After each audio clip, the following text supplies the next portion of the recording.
the world-renowned Catholic shrine of Fatima. Pope Francis visited the sanctuary on Saturday on the fourth day of his visit to Portugal. He skipped his speech, praying with about 200,000 people before greeting dozens individually as his aides pushed him through the crowd. The church believes the site to be the place where Virgin Mary appeared to 3 shepherd children in 1917. They said she gave them 3 messages, with the first 2 a vision of hell, seen by believers as a prediction of World War II and a warning about Soviet communism. The Portuguese Bishop of Fatima spoke alongside the pontiff, calling for peace in worldwide conflicts that dramatically target children, including the war in Ukraine. The Pope has returned to the Portuguese capital, where on Sunday he'll preside over a final Mass as part of the World Youth Day celebrations. Torrential rains and heavy floods swept through parts of Slovenia on Friday, killing at least 3 people, cutting off roads and bridges and surging into buildings. The Prime Minister described the devastation as catastrophic.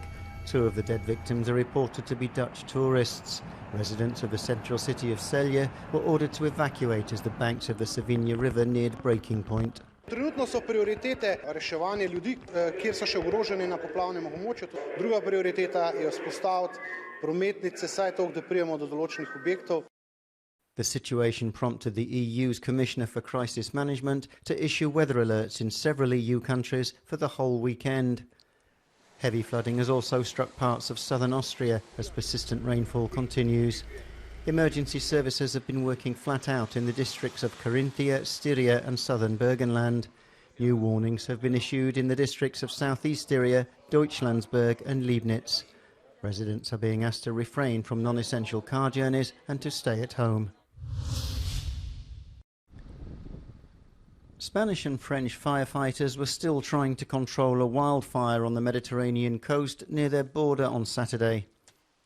High winds were helping to spread the blaze that's affected over 400 hectares and has led to the evacuation of more than 130 people.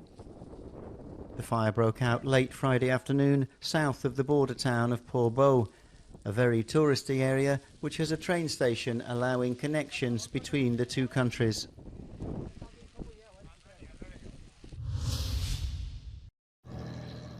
Russian officials say a Ukrainian drone hit one of its tankers in the Black Sea near Crimea.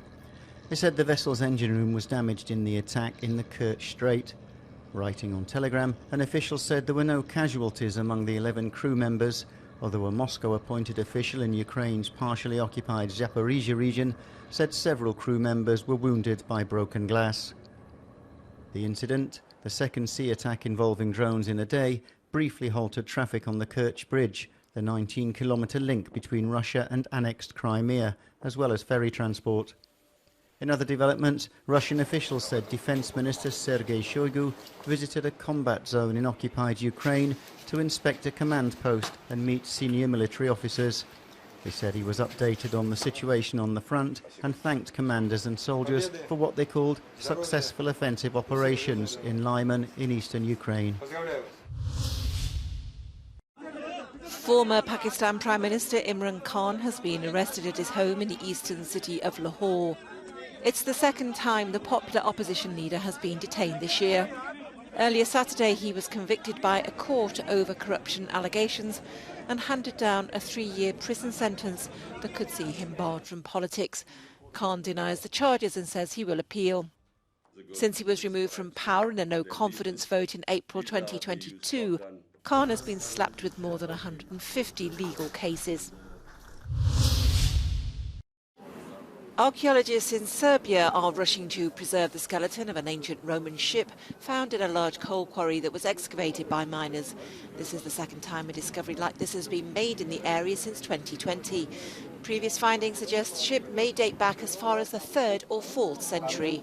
It was likely a member of a fleet that operated on the river, serving the extensive and well-developed Roman city of Immenasium, which was home to around 45,000 people.